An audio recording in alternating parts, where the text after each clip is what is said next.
Now, Israeli police have stormed the sealed UNRWA headquarters in Sheikh Jarrah in East Jerusalem. Security guards were detained and phones confiscated while the surrounding area was closed and the building searched. The raid follows Israel's ban on UNRWA operations in Jerusalem, after which the Palestinian Authority called for urgent international action. The UN General Assembly recently renewed UNRWA's mandate for 3 years with 151 votes in favour. The agency, which assists Palestinian refugees displaced since 1948, faces severe financial challenges after Israel accused staff of involvement in the October 7th attacks. Key donor nations, including the United States, suspended or paused funding following the allegations. UNRWA has received no evidence from Israel to support the claims. No immediate comment has come from Israeli police or UNRWA. On the other hand, the Palestinian Authority condemned the raid as a violation of international law and urged accountability for Israel's actions. Saul once again joins us. Can I get your opinion or perspective on that? Of course, Israel has not yet released a statement about these claims of this UNRWA headquarters in East Jerusalem being raided. What are your thoughts, Sol? First of all, it's completely false that UNRWA and the United Nations have not been provided with evidence as to the complicity of its members and the organization itself as a collective in the October 7th attacks, and indeed in the radicalization of an entire generation of Palestinian children.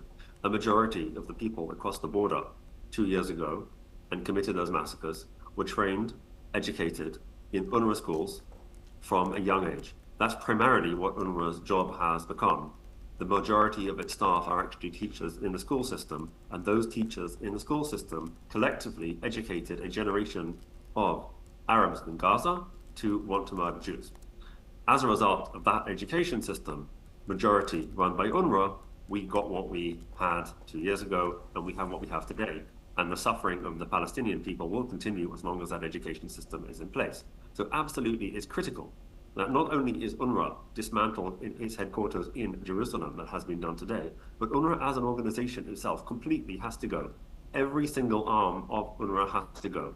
In Korea, after the Korean War, 70 years ago, there was a UN Korea version of UNRWA that managed to resettle or rehouse and deal with the Korean refugee problem that occurred at the time within 2 years, and that was the end of that organization, and no longer exists. And that's what should have happened to UNRWA as well. There's no reason why, when there are almost no people alive who are actual refugees from a war in 1948. It's extremely muddy, Sol, when it comes to this. Of course, there is critics who say that there is no publicly accepted Israeli evidence that supports claims undermining UNRWA's core refugee registration or validates that the refugees are fake. I didn't say they're fake. I didn't say they're fake refugees. Absolutely not. No. On the contrary, in 1948, there was a war between Israel and its Arab neighbors, the entire Arab world largely. As a result of that war, approximately 700,000 Arabs who had previously lived under the British mandate became refugees. And approximately 1 million Jews from Arab lands over the subsequent year or two had to flee those Arab lands. And that's what happened in India and Pakistan, as you people well know. Approximately a refugee problem, approximately 20 times the size of that happened. It's what happened in Europe after World War II. That was a period when, in general, that's what happened after wars.